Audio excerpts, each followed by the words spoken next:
तो पार्ट 17 की शुरुआत में हम उस टेक शॉप वाले को देखते हैं जिसको हिनवू ने उस मेमोरी कार्ड से हंटिंग वाले दिन का फुटेज रिकवर करने के लिए कहा था, जिसको उसने रिकवर भी कर लिया था। इसमें हम देखते हैं कि उस दिन उस जंगली सुअर के बाहर निकलने के पीछे सुचोल की वाइफ दाहाई का हाथ था, जिसने फेंसिंग को काटा था और उस फेंसिंग के नीचे उसने चारा गिरा दिया था। इसके स्मेल से वो जंगली सुअर बाहर आ गया था। जिसके बाद हम दाहाई और युनसोंग को साथ में देखते हैं जो दोनों हिनवू और हेइन के रूम्स चेक करने आते हैं। रात हो गई थी इसीलिए कोई भी स्टाफ यहाँ पे नहीं था और दाहाई ने यहाँ के कैमरास ऑफ कर दिए थे, इसीलिए दोनों बिंदास बेसमेंट के रास्ते से हिनवू और हेइन के घर में घुस आते हैं। दाहाई कहती कि हेइन को अचानक से जर्मनी क्यों जाना पड़ा होगा। युनसोंग को भी इस बारे में कोई आइडिया नहीं था। दोनों हिनवू का रूम चेक करने आते हैं। दाहाई वहाँ पे स्मोक करने बैठ जाती है तो युनसोंग उससे सिगरेट छीन लेता है और उसे स्मोक करने से मना करता है, जिससे हमें समझ आता है कि दाहाई भी युनसोंग से मिली हुई है। तो दाहाई बताती है कि हेइन के जाने के अगले ही दिन हिनवू भी कहीं चला गया। युनसोंग को एक डायरी मिलती है, इसमें हेइन और हिनवू की बहुत सारी फोटोज थी। तो युनसोंग उनके फोटोज देखने बैठ जाता है। दाहाई आकर उसे बताती है कि उन्हें देखने में तो लगेगा कि दोनों में बिल्कुल अच्छी नहीं बनती होगी, लेकिन मैंने जितना ऑब्जर्व किया है दोनों अभी भी एक दूसरे को लाइक करते हैं, लेकिन वो दोनों पिछले 2 सालों से ज्यादा बात ही नहीं करते और फिर भी एक दूसरे की केयर बहुत करते हैं, कभी एक दूसरे को बताते नहीं। यही उनकी लव स्टोरी में प्रॉब्लम है। और अगर तुम हिनवू के अगेंस्ट में कुछ ढूंढ रहे हो तो तुम्हें कुछ भी नहीं मिलेगा, क्योंकि पिछले 3 सालों में बटलर ग्रेस को हिनवू के खिलाफ कुछ नहीं मिला। उसका बैकग्राउंड पूरा क्लियर है। पर तभी युनसोंग को कबर्ड में ढूंढते हुए लॉकर मिल जाती है जो कि पासवर्ड से ही खुल सकता था, जिसे देख युनसोंग कहता है कि अगर उसका बैकग्राउंड इतना ही क्लीन है तो वो अपने रूम में ये पासवर्ड प्रोटेक्टेड लॉकर नहीं रखता। फिर बटलर ग्रेस लगी हुई थी हिनवू और हेइन कहाँ गए हैं ये पता करने में, लेकिन इसे उन दोनों का कोई एग्जैक्ट लोकेशन नहीं मिलता। वहीं हम देखते हैं कि हिनवू का असिस्टेंट भी इन लोगों के साथ ही मिला हुआ है जो हेइन की सेक्रेटरी से हेइन कहाँ गई है इस बारे में पता करने की कोशिश करता है, पर सेक्रेटरी ना उसे कुछ नहीं बताती। इधर हिनवू और हेइन जो कि ये प्लेस ऑफ नो वरीज में थे, दोनों के बीच अब सब कुछ ठीक हो चुका था, तो दोनों यहाँ से जाने लगते हैं। पर तभी हेइन को कोई एक छोटा लड़का भागते हुए दिखाई देता है पर वो उसका चेहरा नहीं देख पाती। इधर युनसोंग उस लॉकर को देखकर कहता है कि इस लॉकर के अंदर हिनवू का कौन सा सीक्रेट होगा। दाहाई कहती कि मुझे नहीं लगता कि इसमें कुछ खास होगा, पर युनसोंग कहता है कि एक रिश्ते को तोड़ने में बस एक छोटी सी चिंगारी काफी होती है जो शायद हमें इसके अंदर से मिल सकता है। इधर हेइन हिनवू को बड़े प्यार से देख रही थी क्योंकि हिनवू उसके लिए नूडल्स बना रहा था। हेइन ने आज तक कभी भी नूडल्स नहीं खाया था। हिनवू के पूछने पर वो बताती है कि अगर मरने से पहले मैंने एक बार भी इसे टेस्ट नहीं किया तो मैं बहुत पछताऊंगी। तो हिनवू उसे 3 मिनट बाद खाने के लिए कहता है। हेइन कहती है तब तक कुछ बात कर लेते हैं। हिनवू कहता है क्या बात करनी है। हेइन कहती कि मेरे मरने के बाद मैं चाहती हूँ तुम मेरे लिए कोई मेमोरियल सर्विस मत रखना, उससे अच्छा कहीं शांति से बैठकर वाइन पीते हुए मुझे याद करना। हिनवू कहता है कि यहाँ के डॉक्टर ने तुम्हारा ट्रीटमेंट करने से मना कर दिया, क्या उस वजह से तुम ये सब कह रही हो। ऐसा भी तो हो सकता है कि कुछ दिनों में ही हमें कोई गुड न्यूज मिल जाए। डॉक्टर खुद तुम्हें फोन करके बोली कि तुम्हारा ट्रीटमेंट हो सकता है। पर हेइन उसे अपनी ही बात बताने लग दे कि एक अच्छा सा स्पीच लिखना, मेरे बारे में कुछ कहानियां बताना और खास करके मेरे फ्यूनरल पे थोड़ा अलर्ट रहना, क्योंकि मेरे ही कुछ बिजनेस राइवल्स आएंगे मेरे फ्यूनरल पर और मेरे बारे में ही पीठ पीछे बुरी बातें कहेंगे, और अगर उन सब ने ऐसा कुछ किया तो उन सब पे लॉसूट फाइल कर देना डिफेमेशन का। मुझे नहीं लगता कि मेरे लिए कोई रोएगा, पर तुम्हें रोना होगा, रोओगे ना तुम। हिनवू को तो ये सारी बातें सुन अभी से रोना आ रहा था। हेइन कहती कि जब लोग तुम्हें देख रहे होंगे और कैमरास तुम्हारी ओर होंगे तब रोना। हिनवू पूछता है क्या तुम चाहती हो मैं रोऊं। हेइन कहती हाँ और नहीं भी। मैं चाहती हूँ मेरे जाने के बाद तुम सैड फील करो, पर ये भी चाहती हूँ कि तुम ज्यादा सैड मत होना। अगर तुम मुझे जिंदगी भर याद रखोगे तो मुझे तुम्हारे लिए ठीक तो नहीं लगेगा, पर मैं ये भी नहीं चाहती कि तुम बहुत जल्दी मूव ऑन कर जाओ। हिनवू कहता है बस करो 3 मिनट हो गए, खाना खा लो। हेइन कहती बस आखिरी बात बाकी है, मेरी एक विल है। हमारी शादी से पहले मुझे ये विल बनानी पड़ी थी, वरना मॉम ने कहा था कि वो हमारी शादी को एक्सेप्ट नहीं करेगी, इसके अकॉर्डिंग मेरे बाद तुम्हें कुछ नहीं मिलेगा। पर मैं अब उसे रिवाइज करने वाली हूँ। मुझे बस तुमसे किसी भी हाल में शादी करनी थी, इसीलिए तब मैंने कैजुअली उस विल को बना लिया था। विल की बात सुनकर हिनवू को बुरा लगता है, क्योंकि अब भले ही हिनवू को विल से कोई फर्क नहीं पड़ता, पर कुछ दिन पहले तक उसने अपने दोस्त के कहने पर हेइन के विल को चेंज कराने के लिए यही हेइन की इतनी केयर कर रहा था। वही सोचकर हिनवू को बहुत बुरा लगता है, इसलिए उसे कहता है कि ठीक है अगर तुम विल चेंज करना चाहती हो तो करो,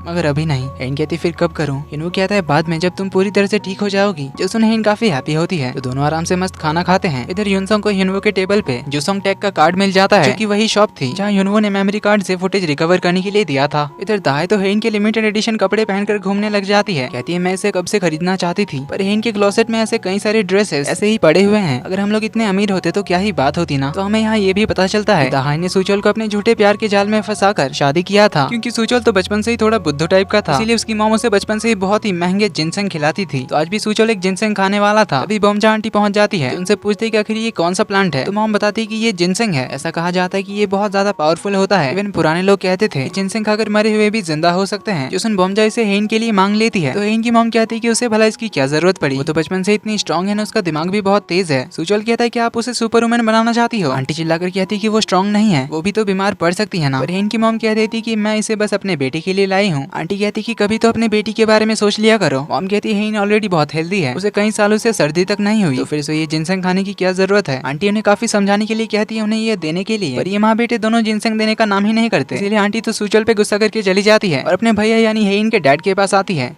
आंटी इन सबको हेन के कंडीशन के बारे में बताना चाहती थी, पर हेन से कि ये प्रॉमिस की वजह से नहीं बता पा रही थी। हेन के डैड जो कि एक टर्मिनली इल स्नेल को पत्ते खिला रहे थे। ये स्नेल उनका पेट था, पर इस स्नेल को कोई प्रॉब्लम है जिस वजह से ये स्नेल जल्दी ही मरने वाला है। इसलिए हेन के डैड बहुत दुखी होते हैं। जो देख आंटी तो रो ही पड़ती है क्योंकि उन्हें फिर से हेन की याद आ गई थी। हेन के डैड जो इस पेट के मरने के बारे में सोचकर इतने दुखी थे, जब उन्हें अपनी बेटी के कंडीशन के बारे में पता चलेगा तब ये कितने ज्यादा दुखी होंगे। यही सोचकर आंटी तो बहुत रोने लग जाती है, जिसे हेन के डैड समझ लेते हैं कि बॉम्जा अपने किसी प्रॉब्लम के लिए रो रही है, इसलिए वो इसे कंसोल करते हैं। आंटी ने हेन के बारे में बताना चाहकर भी नहीं बता पाती, इसीलिए वो और ज्यादा दुखी होती है। इधर हेन और हिनवो होटल रूम में होते हैं। टाइम पास के लिए टीवी देखना चाहते थे, लेकिन सारे चैनल्स तो जर्मन थे, इसलिए हिनवो टीवी ही बंद कर देता है। तो हेन कहती कि मैं सोने के लिए सामने वाले रूम में जा रही हूँ, तुम्हें जहाँ मन करे तुम सो जाओ। तो हिनवो कहता है कि फिर क्या मैं पीछे वाले रूम में सो जाऊँ? हेन के कहने का मतलब ही वो नहीं समझ पाया। तो हेन कहती कि मैंने तो ये नहीं कहा, जहाँ भी तुम्हारा मन करे वहीं सो जाओ, जहाँ तुम्हारा दिल करे, जहाँ तुम सोना चाहो वहीं चले जाओ। तब भी हिनवो को समझ नहीं आता, तो हेन अपने रूम की ओर जाने लगती है। तो अभी जाकर हिनवो को समझ आता है कि उसका मतलब क्या था। तो वो सोफे से छलांग मारकर हेन को रूम बंद करने से रोकता है। फाइनली उसे पूछ लेता है कि क्या मैं आज से तुम्हारे साथ तुम्हारे रूम में सो सकता हूँ? हेन थोड़ा सोचने का एक्टिंग करती है, जो देख हिनवो खुद ही सोच लेता है और उसे कहता है कि शायद तुम अभी भी अनकंफर्टेबल हो। तो हेन उसका हाथ पकड़कर रोकती है, कहती है क्या मैंने कुछ ऐसा कहा जो तुमने खुद ही सोच लिया कि मैं अनकंफर्टेबल हूँ? मैं बस अभी इस बारे में सोच रही हूँ। हिनवो कहता है अच्छा तो फिर बताओ सोचकर। हेन पूछते सिर्फ आज के लिए या फिर हमेशा के लिए? हिनवो कहता है कि हमेशा के लिए। तो हेन कहती है ओके डील। हिनवो तो बड़ा ही खुश होकर रूम के अंदर आ जाता है। दोनों बेड में बैठे होते हैं। हिनवो हेन का हाथ होल्ड करता है। दोनों काफी शर्मा रहे थे। हिनवो इससे पहले कुछ कहता, हेन उसे बताती है कि मेरी फ्रेंड येना को जानते हो ना, पिछले हफ्ते उसका एक्सीडेंट हो गया था, उसे जल्दी से इमरजेंसी वार्ड में ले जाया गया था। इसकी खबर मिलते ही उसका हस्बैंड अपने अटॉर्नी को साथ लेकर हॉस्पिटल पहुंचा, क्योंकि उसे लग रहा था कि येना मरने वाली है। इसीलिए वो तो येना की विल बनाकर लेकर आया था, जिसमें वो उसके मरने से पहले उसकी साइन कराना चाहता था। उसने तो हॉस्पिटल में सीन क्रिएट कर दिया था। वो तो डॉक्टर से भी यही कह रहा था कि ये बिना साइन किए नहीं मर सकती। और उससे बाद में पता चला कि येना को ज्यादा चोट नहीं आई थी और वो उसके चिल्लाने की वजह से ही होश में आ गई थी। मुझे तो पता ही था कि वो ऐसा ही निकलेगा। उसकी वाइफ का एक्सीडेंट हुआ और उसे उसके पैसों की पड़ी है। इतना गिरा हुआ इंसान होगा वो, उसे तो कहीं डूब मरना चाहिए। वो तो ये सब सुनकर खुद डर रहा था, क्योंकि भले ही कुछ टाइम के लिए सही, क्योंकि हिनवो भी हेन के प्रॉपर्टीज के बारे में सोच रहा था। हेन आगे कहती है कि आज का जमाना ऐसा ही है, किसी के मरने पर सबसे पहले लोग यही पूछते हैं कि उसके पैसे एंड प्रॉपर्टीज किसे मिलेगा। इवन किसी की वाइफ मरने पर कुछ हस्बैंड्स तो ऐसे होते हैं जो टॉयलेट में छुपकर हंसते हैं, जो सब सुन हिनवो तो और घबराने लगता है। तो हेन उसे देखकर कहती है कि पर सब हस्बैंड ऐसे नहीं होते। उसके बालों को टच करते हुए कहती है कि कुछ तुम्हारे जैसे होते हैं। जब मैंने पहली बार तुम्हें मेरे ब्रेन ट्यूमर के बारे में बताया तब तुम कितने दुखी हुए थे और मुझे गले लगाकर आई लव यू भी कहा था। पता है मुझे कितना सुकून मिला था वो सुनकर। हिनवो कहता है कि इतना भी मत सोचो उन बातों के बारे में, क्योंकि उसे पता था कि तब उसने ऐसा क्यों कहा था। हेन उसे आगे बताती है कि अगली सुबह तुम मुझे चेक करने आए कि मैं अच्छे से सांस ले रही हूँ या नहीं। फिर ऑफिस में मेरे जरा सा खांसने पर तुम कितने डर गए थे, तुमने तो एम्बुलेंस को बुलाने के लिए भी कह दिया था। पर हिनवो तो जान रहा था कि तब उसने बस एक्टिंग किया था, इसलिए उसे ये सब सुनने में अच्छा नहीं लग रहा था। पर हेन तो उसकी तारीफ करते जाती कि तुमने मुझसे कभी कुछ नहीं मांगा, मेरी चिंता करने में तुम काफी रात तक जागे थे, तुमने मेरी बीमारी को ठीक करने के बारे में कितना कुछ रिसर्च किया था, तो तुम्हारे जैसा हस्बैंड सिर्फ एक ही है। वो भी उसके हाँ में हाँ मिलाता है। हेन आगे कहती है कि तुम तो इतने सारे समंदर पार करके मुझसे मिलने यहाँ तक आ गए। वो कहता है कि ये पॉसिबल हुआ साउथ कोरिया से यहाँ की डायरेक्ट फ्लाइट की वजह से। पर हेन तो उसकी तारीफ करे जा रही थी। वो कहती है मैं सच में बहुत लकी हूँ कि मुझे तुम्हारे जैसा बहुत अच्छा हस्बैंड मिला है। और हिनवो को ये सुनकर बहुत बुरा लगता है, क्योंकि हेन ने अभी उसकी तारीफ में जो कुछ भी कहा था वो पूरा टाइम तो हिनवो एक्टिंग कर रहा था। तब उसे रियलाइज नहीं हुआ था कि वो हेन से प्यार करता है। इवन तब वो उसे डिवोर्स भी लेना चाहता था। इसी के बारे में सोचकर उसे बुरा लगता है कि उसने तब हेन के बारे में कितना बुरा सोचा था। पर अब वो सब कुछ भुलाकर हेन का ख्याल रखना चाहता है और हमेशा उसके साथ रहना चाहता है। तो वो हेन का हाथ होल्ड करके उसे चैन से सोता हुआ देखने लगता है। इवन हेन के लिए प्रे करने के लिए वो चर्च भी जाता है। अगली सुबह यांग हिनवो को कॉल करता है और उसे रिसोर्ट आने के लिए कहता है, क्योंकि उनके सारे दोस्त आ चुके थे। लेकिन हिनवो उन्हें मना कर देता है, क्योंकि अभी तो वो जर्मनी में था और अचानक से जर्मनी जाने वाली बात उसने अपने बेस्ट फ्रेंड यांग को भी नहीं बताया था। इसलिए यांग तो समझ जाता है और अब उसे पूरी तरह से बिलीव हो जाता है कि हिनवो को फिर से हेन से प्यार हो गया है। हिनवो जैसे ही होटल पहुंचता है, हेन उसे एक गुड न्यूज देती है कि उस मेडिकल सेंटर के डॉक्टर ने मुझे मेल भेजा है, एक और तरीके से मेरा इलाज हो सकता है। तो हमें यहाँ पता चलता है कि हिनवो ही उस डॉक्टर के पास गया था और उसके इस मेडिकल रिसर्च सेंटर पे लॉसूट फाइल करने की धमकी दी थी, क्योंकि उन्होंने हेन से ये बोलकर ही $1 मिलियन का फंडिंग लिया था कि वो लोग हेन का ट्रीटमेंट कर सकते हैं। क्योंकि हिनवो ने ही इनका कॉन्ट्रैक्ट बनाया था, इसमें उसने एक खास क्लॉज मेंशन किया था कि अगर इस मेडिकल सेंटर ने हेन का इलाज करने से मना कर दिया तो हम आप पर फ्रॉड का केस कर सकते हैं। तो फिर आप सोच लीजिए कि आपके इस मेडिकल सेंटर का क्या होगा। इसीलिए कम से कम एक बार ट्राई तो करिए। तब डॉक्टर ने बताया था कि एक तरीका है जिससे हम हेन के व्हाइट ब्लड सेल्स को बढ़ा सकते हैं, इसे फिल्ग्रास्टिम शॉट कहा जाता है। पर मैं कोई गारंटी नहीं दे सकता कि वो इससे पूरी तरह से ठीक हो जाएगी। तो कमिंग बैक टू प्रेजेंट, हेन ये देखकर बहुत ही ज्यादा खुश होती है। वो कहता है देखा मैंने कहा था ना कि कोई ना कोई गुड न्यूज जरूर आएगी। तो हेन को इतने टाइम बाद इतना खुश देखकर वो बहुत खुश होता है। और इसी के साथ पार्ट 17 का एंड यहीं पर होता है।